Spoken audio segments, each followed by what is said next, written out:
Благодарам, подпредседателке, почитувани пратеници. Предлог на закон за изменување и дополнување на Законот за основно образование по скратена постапка, поднесен од 6 колешки пратенички од владеачкото мнозинство. Првото прашање ми е, не знам зошто не е ова поднесено од ресорното Министерство за образование. Зошто не е тука министерката да ги каже сите овие поенти и замисли кои што ги има со ова предлог законско решение. Или непопуларните мерки се овдека за пратениците, а она кое што треба да биде пофалба и хвалоспеви се за министерката.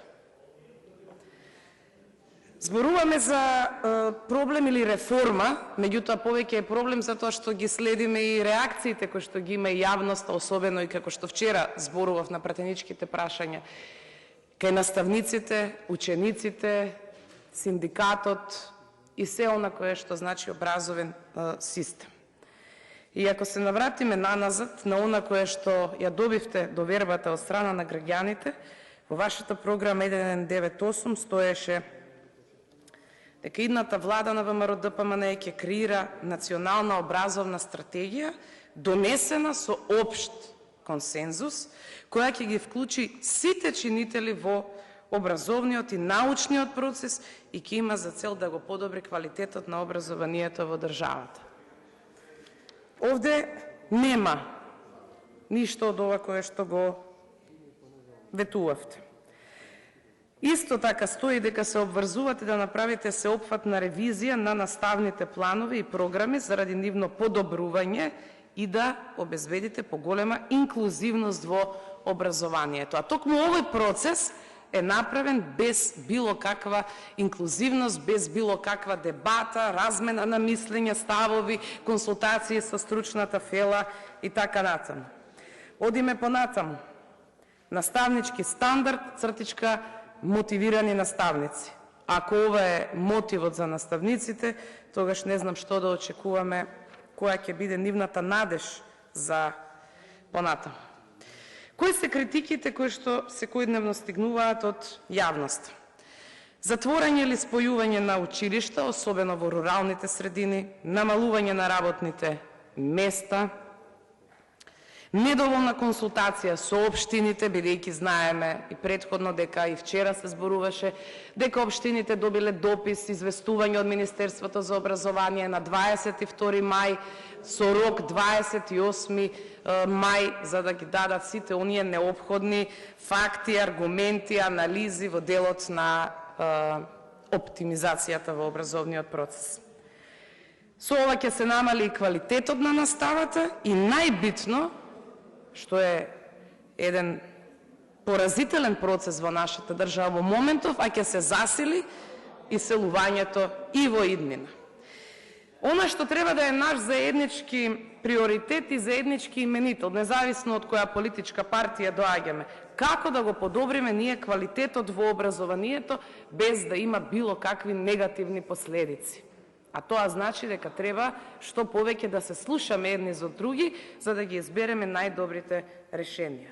Наместо технолошки вишок на наставниците, значи замислете на наставниците, фокусот треба да ни биде и модернизација, дигитализација и подобрување на квалитетот на наставата, како што е примерот во многу по-развиени земји. На што ќе се сведеме со еден ваков реформски процес? Ќе се сведеме со поделба на наставниците на подобни и на неподобни, на заслужни и на незаслужни, ќе решаваме човечки судбини, ќе правиме лото, една година ќе имаме грейс период за некои. Што потоа? Бидејќи ова е равенка со многу непознати, а многу малку факти имаме, многу малку правила имаме и многу малку предвидливи чекори. Еве еден пример. Во општина Струмица се најавува прва фаза на оптимизација на образовната мрежа или во превод затварање на паралелки, намалување на број на часови и огромна неизвестност на наставниците кои што не знаат каде ќе работат од септември. Другата реалност е дека се најавува ново училиште во Карпуш. Ако има потреба од оваа непопуларна реформа, бидејќи нели нема доволно ученици, има вишок наставнички кадар, зошто тогаш се отвари ново училиште? било кој што нема толку познавање од процесот образование, би го поставил ова многу реално прашање. Понатаму, кој ќе понесе одговорност за оние директори кои што не ги доставиле документите за трансформација на работниот однос на наставници, а веќе исполнуваат услови? Ова ли е тој достоинствен третман? Не. Ова ли е таа сигурност? Повторно не. Неизвестност, страф од оптимизацијата, контрадикторни пораки кои што стигнуваат, наместо да имаме една сигурност, една вистинска и оправдана трансформација и еден јасен план. Парадоксално е да промовираме дека има вишок наставници, односно не да се промовира, односно да се темели одредена реформа на сето тоа, дека има малку ученици, а да се градат нови училишни објекти. Парадоксално е да бараме подобрување на квалификациите на наставничкиот кадар преку обуки, семинари, нивно напредување, до усовршување, а од друга страна извесен дел од нив да им направиме една прекоманда и да ги ставиме да бидат образовни асистенти. Пред некој ден имаше, мислам, отчет Министерката за образование и наука и во незиното образложение, резиме и така натаму, стои вака. Значително е зголемена поддршката за учениците со посебни образовни потреби преку ангажирање на 1350 образовни асистенти во основното и за прв пат 150 асистенти во средното образование. Значи, веќе ние и ги имаме образовните асистенти кои што се најнеопходни на посебни целни групи, драги ученици.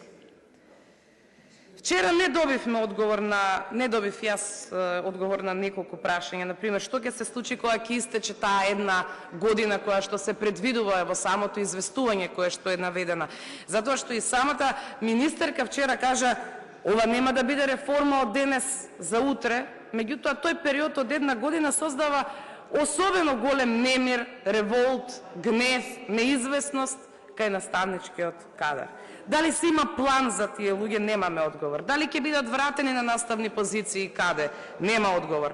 Секоја година ли ќе го поминуваат тој цел ист процес на неизвестност и страв за својата екзистенција и која е всушност на крајот позадината на сето ова? И на крајот, покрај тоа што се посветив повеќе на оваа проблематика, меѓутоа имам забелешки во делот на новото предлог законско решение во делот на превенцијата и спречувањето на насилството во училиштата и зајакнување на улогата и одговорноста на родителот, старателот и неговата соработка со училиштето и така натаму. Мислам дека и долго се зборуваше во јавноста за тоа дека ние треба повеќе да се посветиме на превентивната, воспитната компонента, наместо да се посветуваме толку многу на репресивната компонента, а репресивната компонента овдека е навистина минорна во споредба со далекосежните последици кои што ќе бидат за она кое што значи булинг, кој што зема навистина огромен зам. И на крајот, еден многу мудар човек кажал: образованието е најмокно оружје кое што можете да го употребите за да го промените светот. Ова што сега се сака да се направи е се, само не онаа посакувана промена. Благодарам.